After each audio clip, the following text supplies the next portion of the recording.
Salutare și bine v-am găsit la un nou video pe acest canal.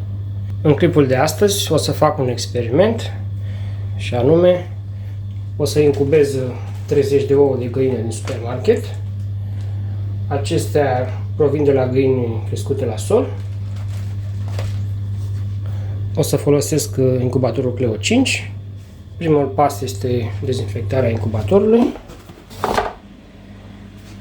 O să folosesc alcool sanitar pentru această operațiune.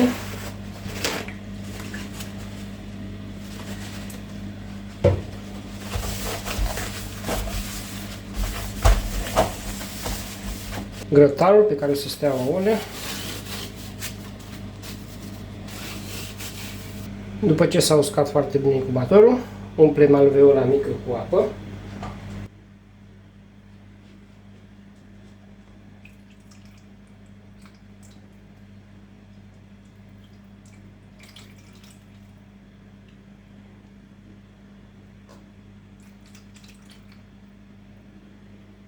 Pentru ca apa din incubator să nu se strice, puteți adăuga o crenguță de busuioc. Îi pun capacul. Și voi lăsa să meargă până pregătesc ouăle. Acestea sunt ouăle.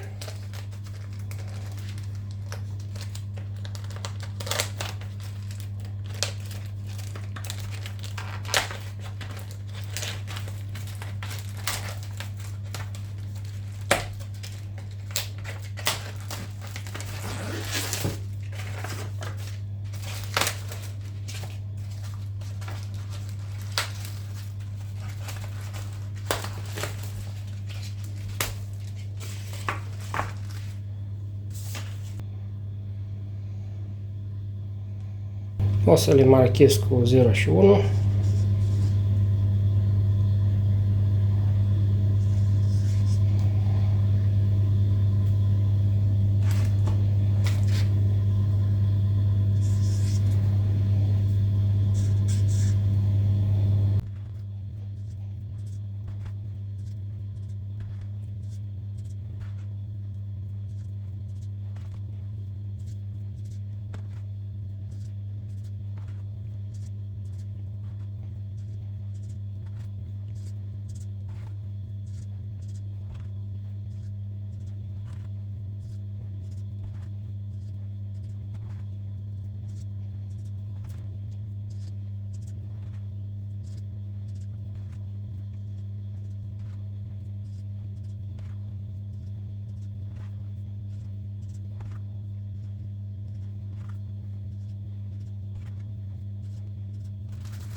Acum o să așez ouăle în incubator.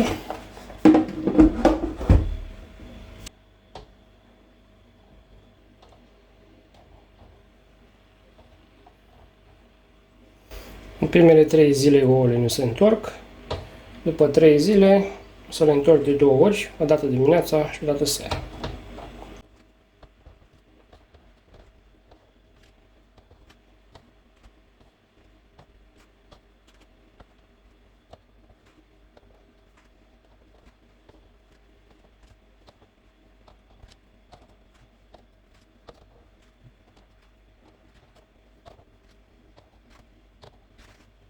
Cam așa arată ouăle în incubator.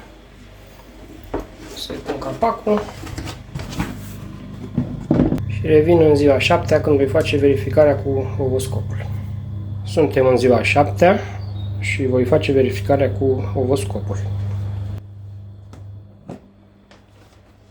O să sting lumina și o să verificăm ouăle.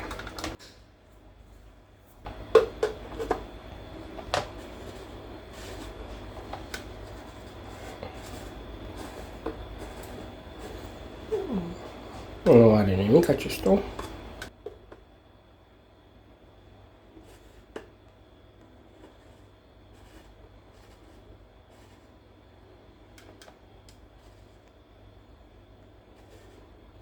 Posibil ca acesta să aibă ceva.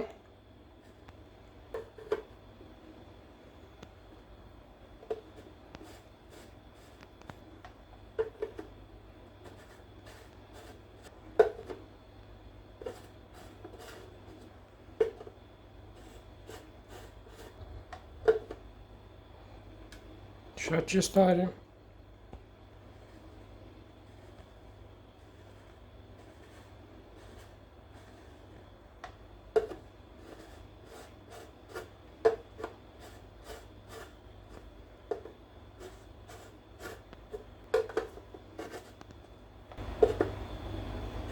Încă unul.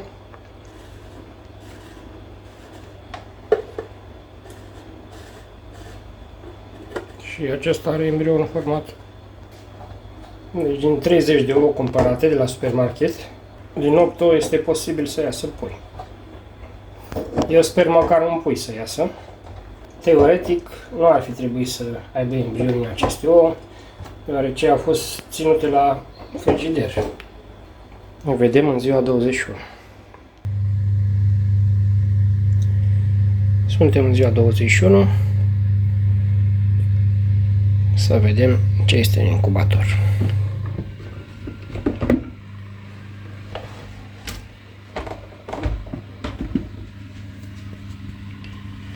Avem un pui care deja a ciocnit.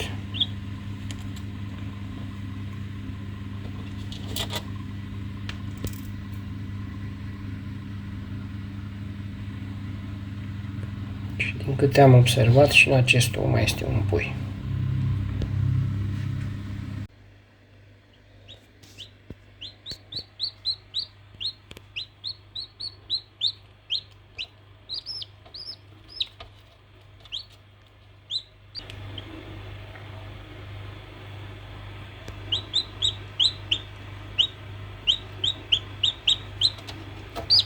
Acesta este primul pui scos. L-am ajutat eu puțin să iasă din nou.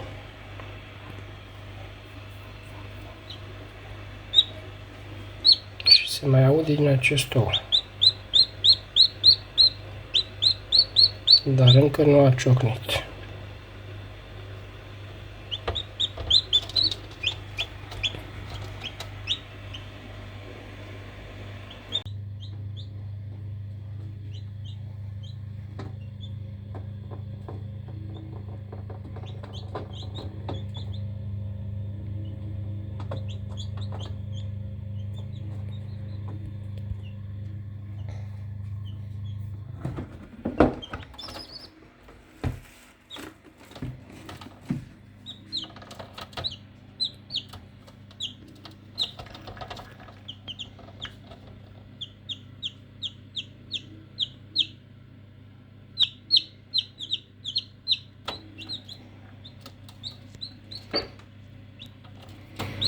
Din 30 de ouă incubate au ieșit 3 pui.